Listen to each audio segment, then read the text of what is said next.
Welcome, artists. I'm going to be walking you through the first of the PIXLR X tutorials. And this is especially important that you pay close attention to what you see on the screen, because even though I'm giving you a written tutorial, a lot of PIXLR is constantly updating. So things will change. The menus will look different from the screenshots in the tutorial packet that you have, or the tutorial PDF that you can look at. So starting with lesson 1, we're looking at image size versus canvas size, cropping and saving. So you're going to need to begin by going to PIXLR.com, and I'm in PIXLR X. You will have a link to PIXLR X on your Schoology page, but if you click on just PIXLR, you're going to get this, and we are going to go to PIXLR X. Notice quick and easy versus advanced. So we're going to start quick and easy to make it easy. Then we're going to click load URL right here to begin. And what you're going to want to do is either copy and paste the link that is on Schoology for this image, or retype it in and click load. When it pops up like this, you will need to go ahead and choose Ultra HD, just so that we can see the whole thing. So notice the size. This is pixels, 3,840 by 2,560. We're going to choose apply. And now your screen is going to look like you see here. So with this in mind, we're first going to look at the canvas size. So over here in your layout in template, you have a page size. And what this can do is make extra space around this image. So say you loaded this image, but you wanted to add text without losing anything. You could change the height up to 4,000 and choose apply, and see how when I zoom out by using my zoom out at the bottom, I have this empty checkerboard space that gave me extra space around here. So I want you to try that on your screen. But this is also kind of a silly thing to add because we don't actually need that. So what we can do is go ahead and also hit undo in our menu at the bottom. So that's your page size or your canvas size. You can make that bigger or smaller, but you can also crop your image. So your crop tool is right here. So your crop tool will not only change the size of the image that you see, but your page size all at the same time.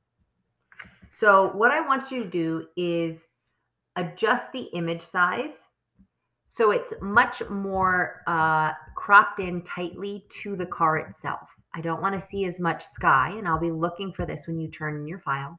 I want it to be a lot closer.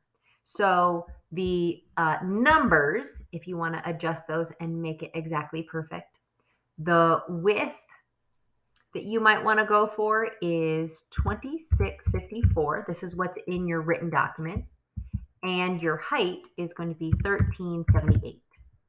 And with that in mind, center it on the car so nothing is cropped out. And now you can go ahead and hit apply. And this will crop out all that empty space.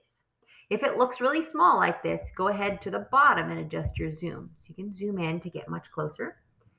And then we're going to now resize the image again. So you might think, why? Well, this allows you, by hitting your layout in template, to change the amount of information that is in there. So a smaller amount would give you a smaller download, a larger amount would give you a larger download, and so on. We do want to make sure constrained proportions is on, so you can't make it out of proportion. And we're going to change the width to 1280. This will not only kind of shrink the image, but it'll kind of shrink the amount of data built in. And notice that will correspondingly change the height to 6 feet 5. And we're going to choose apply. So now we see kind of a smaller version. We can hit the zoom in again. And with that in mind, you're now ready to save the file. So now you've learned how to change the page size, which is over here in your layout menu. You've learned how to resize the image by cropping, and also how to just change the size of the image, not by cropping. Okay, so we changed the size, we made it smaller, but we didn't lose any of the image. So these are all important things to differentiate. With all of these in mind, you've completed your first file. Down in your bottom, you're going to click Save. And what I'd like you to do is leave the recommended file type of a JPEG. And we'll talk about these other file types at another time. And you're just going to choose Save As. What this is going to do is pop something up and say, where should I save it? You can either put it in your downloads, or remember that I told you to make a computers and art folder, and that's where you should actually route it to. I'm going to go ahead and let mine go into my downloads. What I'd like you to do is save it using your last name and then PIXLR X1. So that's what it says in the written directions for this. And that's what I'd like you to go ahead and follow and choose Save. Now, as you know, you're going to have to upload this back to me on Schoology. We already practiced that before, so that should be no problem. Upload that last name PIXLR X1 file to the assignment on Schoology, and you've completed the Lesson 1 tutorial.